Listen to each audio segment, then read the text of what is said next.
Hello again from my front porch. It is interesting times that we live in right now, and I shared last time that it's difficult to be lighthearted and jovial about some stuff during this. It's not that I can't be. In fact, I often deal with stress with humor, but while that helps me. I am sensitive to the fact that not everybody else around me is wired that way. And so if I'm not careful and I start reacting to stress with humor around other people who are not wired that way, it can come off wrong. It can come off as me not taking serious situations seriously, and that kind of thing. And with the events that we have going on in our world right now, that is not something that I would want to be accused of. Ooh, there's a loud pickup truck going by. Somebody needs a new muffler. See, now there's an example where I can smile about something. I can chuckle. But still, my point being that with the events going on in the world right now, it weighs heavy on me. And I want to talk about something this episode that it's controversial. There's not really a whole lot we can talk about right now that isn't controversial, and that's actually sad because what we need right now is communication. We need communication and bridge building to find where we can stand in unity, linking arms with one another, no matter what skin color you're sporting. But it's really difficult to do that right now because it seems that way too many people are only interested in venting, only interested in attacking, only interested in lashing out. Now, some for valid reason that they feel like nobody has listened for a long time, but others just to be opportunistic because they like causing trouble, they like stirring up issues. And we see that happening now. We see peaceful protests of sincere people who are genuinely wanting to see some type of reform instigated and take place, and then the peaceful protests diminish and the knuckleheads take over. The people who are interested in destruction and damage and criminal activity, including destroying property and burning things and stealing things through looting and whatever. Those are two different groups of people. There may be some who participate in the first one that also stay for the second one, but that if they're part of the second one, they're part of that second group. They're not part of the first group. And it's a shame because in the message of the first group gets lost in the shuffle a bit because there's a negative reaction to the second group that taints the first group. And that's unfortunate to say the very least. But right now, among the things that people are arguing over is who matters. And that's why this episode I'm calling Who Matters? It's a legitimate question. Because we have dueling slogans. We have Black Lives Matter, we have Blue Lives Matter, and we have All Lives Matter. Which one is right? Which one is wrong? Yes. I mean, ultimately, it's how you use it. See, now, I'm not one of these naive people that doesn't think racism is real or nonsense like that.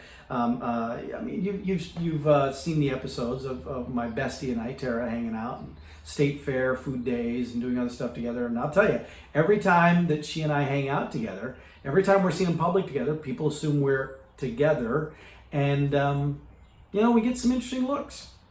Sometimes more than a few, especially out at the state fair, where there would be people that would look and watch us enter and watch us leave, and then even while we're sitting somewhere would kind of be checking it out. And now you understand, Tara is a beautiful, gorgeous, lovely, intelligent goddess of a woman, and so it's not out of the ordinary that people would be checking her out. That's understandable, but that's not the kind of checking out we're talking about here. We're talking about people looking with an eye of derision, an eye of condemnation, an eye of judgment, and that judgment based on skin color.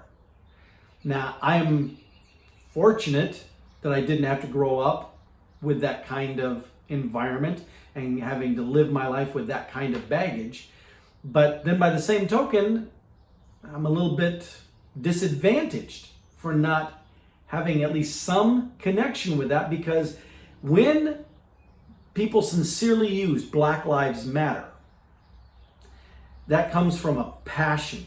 It comes from a fire, from a desire to stand for community, to stand up against oppression. I have difficulty relating to the message. And it's not because I don't believe it. I do. It's not because I discount the message. I don't. It's not because I think that there's an overreaction.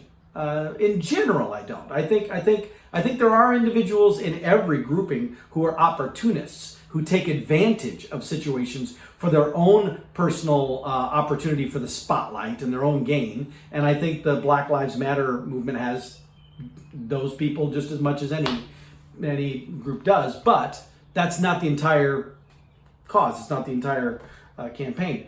So I support what that is, but I can only empathize to a small extent, because again, I don't have a common frame of reference that I can truly understand what is being discussed.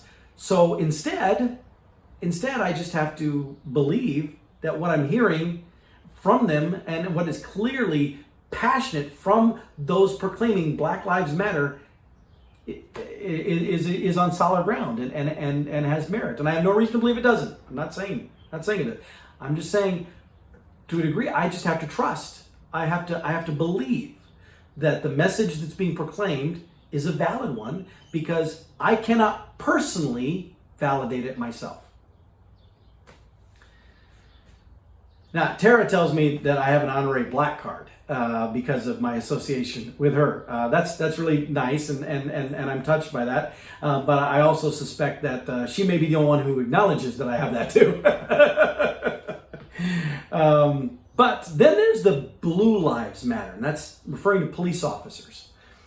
And it's unfortunate that those two get thrown out now in opposition to each other, because I do not buy into the notion that all 800,000 law enforcement officers currently wearing a badge out there in our nation today, I do not buy into the notion that they are all racist, that they are all out to get black people. In fact, there's a significant chunk of those badge-wearing police officers who are black. And so that would seem a little odd if that were the case. But I don't even believe, even if you want to narrow it down and say all white police officers are the problem, I don't think, I don't agree with that either. There are a lot of really good and decent human beings who happen to be pale-skinned like me. Being Caucasian doesn't automatically make you racist any more than being black makes you racist. And yet, both can be racist. When I'm in a conversation with somebody who is black and they start passing judgment on me, assuming what I believe or what I think about them or black people in general, just because of my skin color, they are being racist. Sorry to say it, but they are. Because they are making those judgments not on me, not on Paul Smith, not on knowing who I am or what I stand for or what I believe, but they're making those judgments because of this, because of my skin color. That's probably about as close as I get to understanding what those who proclaim Black Lives Matter are talking about, because it is very frustrating to be impugned and derided just because of assumptions based on skin pigmentation. That's nonsense. It's silliness. I don't like being on the receiving end of it, and I surely don't ever want to be guilty of giving it to somebody else. But the Blue Lives Matter, that's not a skin color thing. That's a position thing. The blue being the blue line, the thin blue line is the reference to police officers. I support police officers. I make no bones about that. My dad was a police officer, and I've known a number of excellent law enforcement officers over the years, and not just all white ones either. And the men and women that I've had the privilege of knowing are individuals who take that job very, very seriously. When they put that badge on, when they pin their badge in the morning, it's not just, I'm going to work to stock groceries or whatever. Not that stocking groceries is bad either. I'm not implying that. But these individuals, they fully understand. I'm putting on a badge, I'm strapping on a gun, and I'm driving around a vehicle with a big badge on the side and a slogan that says to serve and protect. And that is my commitment to my community around me. Individuals who take that very, very seriously and do not abuse their badge or their authority. Unfortunately, there are far too many who do. I still don't think it's the majority, not by a long shot, but it's enough that the story keeps coming up like we see now. And so I can actually relate more to the Blue Lives Matter because, again, my dad was a police officer and I've known a number of police officers and I've heard them express their frustrations. But I've heard individuals who are black expressing their frustrations as well. And not just my friend Tara. I do have other black friends too. But she's my bestie, so I love talking about her. I just love her. She's amazing. But still, the point being, I can relate a bit more to this because I do have more of that common ground of experience. But that doesn't mean that Blue Lives Matter is more important than Black Lives Matter. I also don't believe that Black Lives Matter is more important than Blue Lives Matter. Are they equal? Well, hold that thought for a minute. There's also the other one that's come up now. Well, not now, it's been around for a while, a few years, probably about as long as Black Lives Matter, frankly, has been. And that is the All Lives Matter. Now, I would like to believe that the impetus behind All Lives Matter is to try to find common ground. Is for everybody to be able to embrace the need for justice and civility and community and support of one another. The things that those who proclaim Black Lives Matter are seeking, I would like to believe All Lives Matter is intended to take those concepts and make them all-encompassing to everybody. Problem is, and by the way, I've used All Lives Matter. I've used that phrase before, and that is how I mean it. That is what I'm intending to say. I'm not intending to put down or diminish Black Lives Matter. I'm trying to say, you know what? We should all be part of this. We should let's expand the bandwagon so that we're all involved with this. But I know. Sadly, apparently, I'm even connected with some on social media. That there are individuals who do use All Lives Matter as a rebuttal to Black Lives Matter, as a put down to Black Lives Matter. You're over here just complaining about Black lives. You're being selfish. We need to be focused on all lives matter, and trying to deride somebody saying all lives matter or Black Lives Matter because you're just being narrow and you're just being focused on yourself. And that's the problem. No. The problem is that the person who uses All Lives Matter in that way is like myself, not fully able to comprehend it, the Black Lives Matter, but they're also not making any attempt either. So what I want to challenge us with in this particular episode, and I know this is kind of deep, kind of heavy, but it's on my heart, and yes, it's weighing heavy on there too. Who really matters? Is the Black Lives Matter? Do the Blue Lives Matter? Do all lives matter? You know what? You know who matters? You. You matter.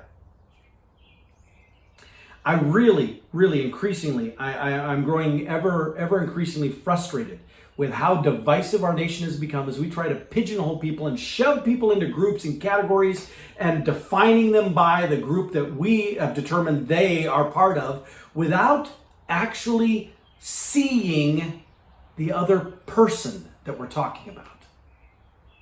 See, we talk about those black people that are doing Black Lives Matter. We talk about those cops who are promoting Blue Lives Matter. We talk about those white people, racists, whatever, that abuse the term all lives matter. We talk about those people as a group, as an entity, as if by being black, as if by being a police officer, as if by using the phrase all lives matter, there's something that you've identified yourself with a group, and that means you've lost all autonomy, you've lost all independent thought, you are just a lemming, an automatic robot doing everything that group does. See, I reject that entirely. I have yet to meet one single person who fit entirely a list of stereotypes. Now, I have met some individuals who you look at them and they seem to embody some stereotypes, and you start talking to them, and the more you talk to them, the more they still embody. There was a guy I met out in Colorado when I was out there in Denver for a conference. Would have been, I don't know, 4 years ago, maybe, and he had all the looks of a stoned out hippie from the 60s. You know, he kind of looked like Leo from that 70s show, but older, and well, kind of what Tommy Chong actually looks like, not what he looked like on the show. And I remember just having a very brief conversation with him on the street, and he looked that part, and as you talk to him, he sounded every bit the part too. So sometimes you see somebody and you think they're a stereotype, and they actually prove themselves to be. But in general, I have yet, aside from a situation like that, I have yet to meet individuals who clearly are 100% stereotype of anything. And I don't care what your categorization is. If you say politics, Republican, Democrat, I have yet to talk to one single Democrat or one single Republican who is a lockstep, just spewing the party line information, having no independent thought whatsoever, no critical thinking skills. They just do what the party does. I've yet to talk to that person on either side. Now, there are some who definitely are much more in with their party thinking than not, but still, even those individuals, you have a conversation with them and they will express their independent thought on certain topics and certain issues. But, you know, we start talking about the Black Lives Matter, the Blue Lives Matter, the All Lives Matter, you know, stop thinking in groups. See the person in front of you. See them for the human being that they are. See, part of the reason the Black Lives Matter people even have to have that campaign is because too many people look at a black person and see a black person. Now, I know you're saying, well, how could you not? They're black. Because you can just see the person. Skin color being irrelevant. You can just see who they are, and that's it. Oh, Paul, that's impossible. You can't do it. No, you can't. You can. I do it, and there's nothing all that unique or special about me. Anybody can do it. You just have to decide to do it. The Black Lives Matter campaign would not be necessary if we saw everybody for the individual they are and treated them with the respect due an individual, regardless of what their color was. And I believe that's what Martin Luther King Jr. was getting at when he, in his speeches, would talk about having a vision for one day there being a colorblind society. At least that's the way I take that. Others may interpret differently, but what I take that to mean is that he was longing for a day when you would look at another person and you would see the person, not their color. Now, if we did that, we wouldn't have to have the Black Lives Matter movement, because the stuff that they're asking for wouldn't be relevant. Those wouldn't be issues.